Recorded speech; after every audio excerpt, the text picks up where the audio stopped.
Hello বন্ধুরা, welcome back to my another video. বন্ধুরা, আজকে আপনাদের জন্য একটি গ্রাম বাংলার ঐতিহ্যবাহী রেসিপি নিয়ে হাজির হলাম।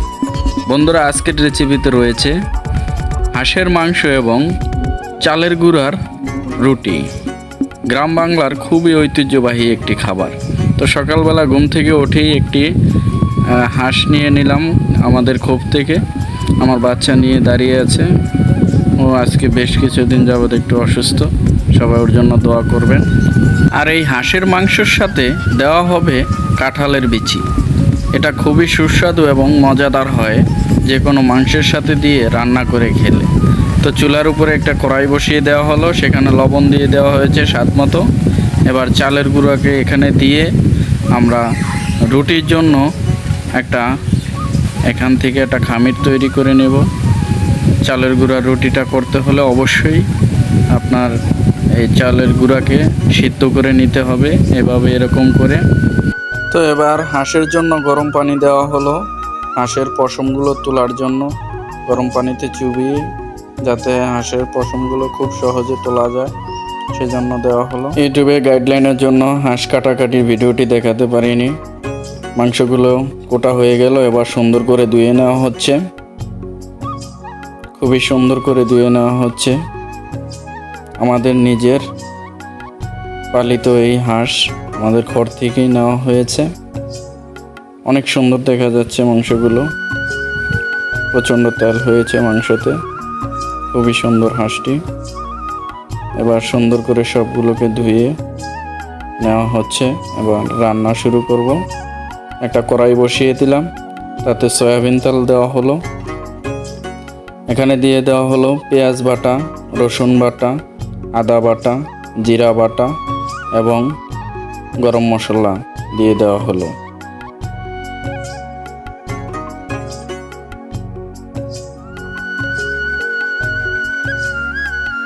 এবার দিয়ে দেওয়া হলো এলাচ গোটা এবং দারচিনি গোটা। এবার সুন্দর করে এগুলোকে কষিয়ে নেব। কষানো শেষ, এখানে লবণ দিয়ে দেওয়া হচ্ছে স্বাদ মতো।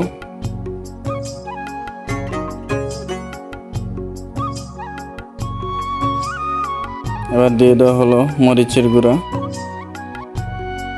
একটু পানি দিয়ে দেওয়া হলো, হলুদের গুঁড়ো দিয়ে দেওয়া হলো,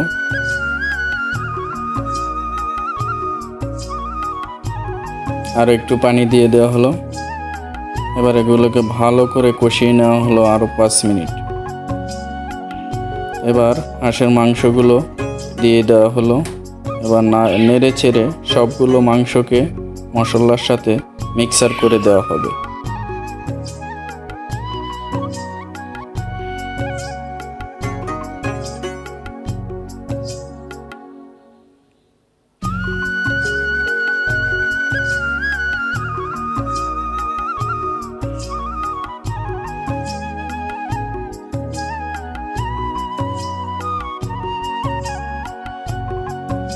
হালকা একটু পানি দিয়ে এবার কষানোর জন্য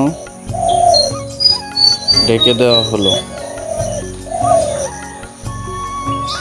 এখানে আমরা আবার যে রুটির জন্য খামিরটা করে নিয়েছি, সেখান থেকে রুটিগুলো বানিয়ে নেওয়া হচ্ছে।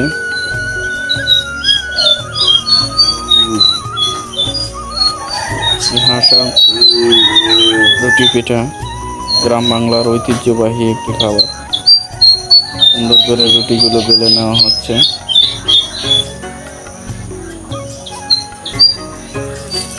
ওখানে কিন্তু আমাদের হাঁসের মাংসগুলো কষানো চলতেছে, অনেকটাই কষিয়ে গেছে হাঁসের মাংসগুলো। এবার আমাদের কাঁঠালের বিচিগুলো, যেগুলোকে সুন্দর করে ধুয়ে রেখেছি, আর একটু কষানোর পরে কত সুন্দরভাবে হাঁসের মাংসগুলো কষিয়ে গেছে। এই যে কাঁঠালের বিচিগুলো পাকাতে ঘষে সুন্দর করে সবগুলো ছাল উপর থেকে তুলে নেওয়া হয়েছে, একদম দপদপে সাদা করে নেওয়া হয়েছে কাঁঠালের বিচিগুলো। এবার তরকারিটাকে আরও একটু স্বাদ করার জন্য আমরা গোল আলু দিয়ে দেব এর সাথে। সকল আলুকে কেটে দিয়ে দেওয়া হয়েছে মাঝারি সাইজ করে। এবার সবগুলোকে আবার ভালো করে নেড়ে চেড়ে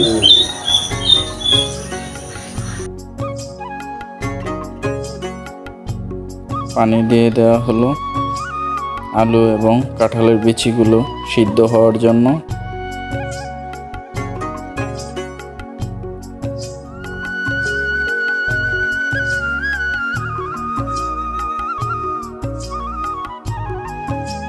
সবগুলো সিদ্ধ হওয়ার জন্য আবার 15 মিনিটের জন্য রেখে দেওয়া হলো। এবার অনেকটাই হওয়ার কাছাকাছি, তরকারিটা প্রায়। এখানে আমরা রেডিমিক্স মশলা রেখেছিলাম দোকানের, ওই মশলাটাই এখানে দিয়ে দেওয়া হলো।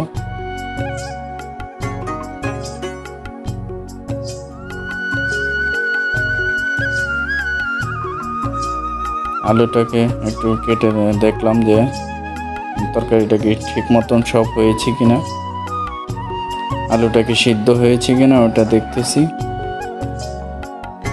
এবার আর একটু পানি দিয়ে আলুটা আর একটু সিদ্ধ হতে হবে।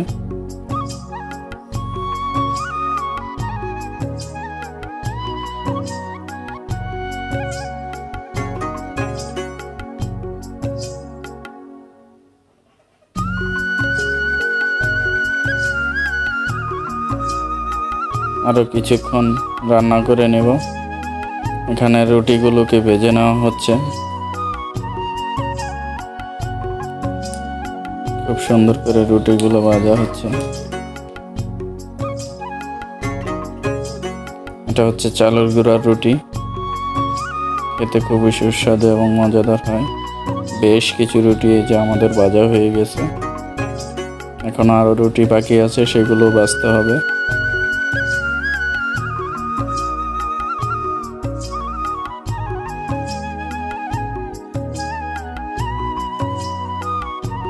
যে রুটিগুলো কি সুন্দর ফুলে ফুলে উঠতেছে উপরের দিকে। এই যে আমাদের হাঁসের তরকারিটা খুব সুন্দর হয়ে গেছে। এই হচ্ছে গ্রাম বাংলার ঐতিহ্যবাহী হাঁসের মাংস এবং রুটি পিঠা। খেতে যে কি সুস্বাদু এবং মজাদার, সেটা একমাত্র গ্রামে যারা থাকে, যারা এভাবে খায়, তারাই একমাত্র বলতে পারবে। তো বন্ধুরা, এই ছিল আজকের অসাধারণ একটি রেসিপিটি যদি ভালো লাগে অবশ্যই লাইক, কমেন্ট এবং শেয়ার করবেন। এরকম আরও নতুন নতুন ভিডিও পেতে অবশ্যই চ্যানেলটিকে সাবস্ক্রাইব করে রাখবেন। আল্লাহ হাফেজ।